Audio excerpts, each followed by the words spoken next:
उम्र बढ़ाने वाला पेड़। एक बार तुर्किस्तान के शहंशाह ने बादशाह अकबर की बुद्धि की परीक्षा लेने के मंसूबे से एक पैगाम भेजा। पैगाम कुछ इस तरह था। अकबर शाह, सुना है भारत में एक ऐसा पेड़ है जिसके पत्तों को खाने से उम्र बढ़ जाती है।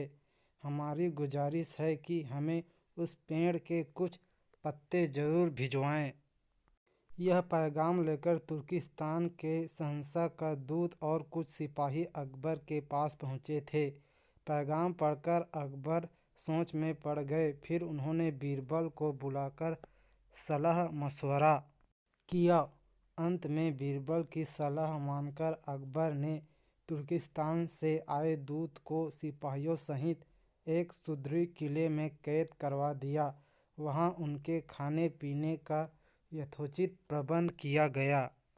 किले में बंद दूत और सिपाही चिंतित थे। उनकी समझ के बाहर था कि आखिर उनका दोष क्या। कुछ दिन व्यतीत होने के उपरांत बीरबल को साथ लेकर अकबर उनसे मिलने पहुंचे। उन्हें देख दूत और सिपाहियों में उम्मीद जागी कि शायद अब उन्हें मुक्त कर दिया जाएगा, किंतु ऐसा कुछ नहीं हुआ। अकबर उनसे बोले, तुम्हारे शहंशाह ने हमसे जिस चीज़ की गुजारिश की है, मैं वह तब ही दे पाऊंगा जब इस किले की 2-3 ईंटें गिर जाएगी। तब तक तुम लोग यहाँ कैद रहोगे। अकबर की बात सुनकर दूत और सिपाहियों की वहाँ से मुक्त होने की उम्मीद जाती रही। दिन गुजरने के साथ दूत और सिपाही की चिंता बढ़ने लगी। उन्हें अपना परिवार और अपने देश का सुखमय जीवन याद आने लगा।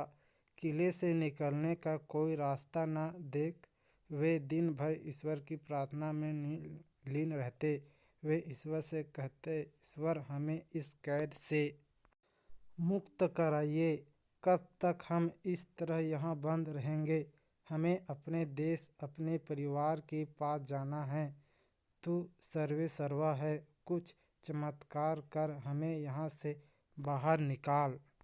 उनकी इस नित्य प्रार्थना का असर था या प्रकृति उन पर मेहरबान थी। एक दिन उस क्षेत्र में जोर का भूकंप आया। भूकंप से उस सुदृढ़ किले का एक हिस्सा धराशायी हो गया। अकबर को अपनी कही बात याद थी। किले के धराशायी होने की सूचना मिलने पर अकबर ने दूत और सिपाहियों को आज़ाद करवाकर अपने समक्ष दरबार में हाजिर करवाया। अकबर उन्हें संबोधित करते हुए बोले, तुम्हें तुर्किस्तान के शहंशाह का वह पैगाम याद होगा जिसे लेकर तुम लोग हमारे पास आए थे। अब तो शायद तुम्हें उस पैगाम का जवाब पता चल गया होगा। यदि नहीं तो बीरबल तुम्हें उसकी व्याख्या करके देगा। अकबर के इतना कहने के बाद बीरबल अपने स्थान से उठ खड़ा हुआ और कहने लगा, बादशाह अकबर ने एक दूत होते हुए भी आप लोगों को कैद कर लिया था। कहीं न कहीं ये एक प्रकार का जुल्म था। आप लोगों की संख्या मात्र 50 है और देखिए, आपकी आह से इतना सुदृढ़ किला धराशायी हो गया। अब सोचिए, जिस देश में हजारों लोग पर जुल्म हो रहा हो, उनकी आह का क्या असर होगा।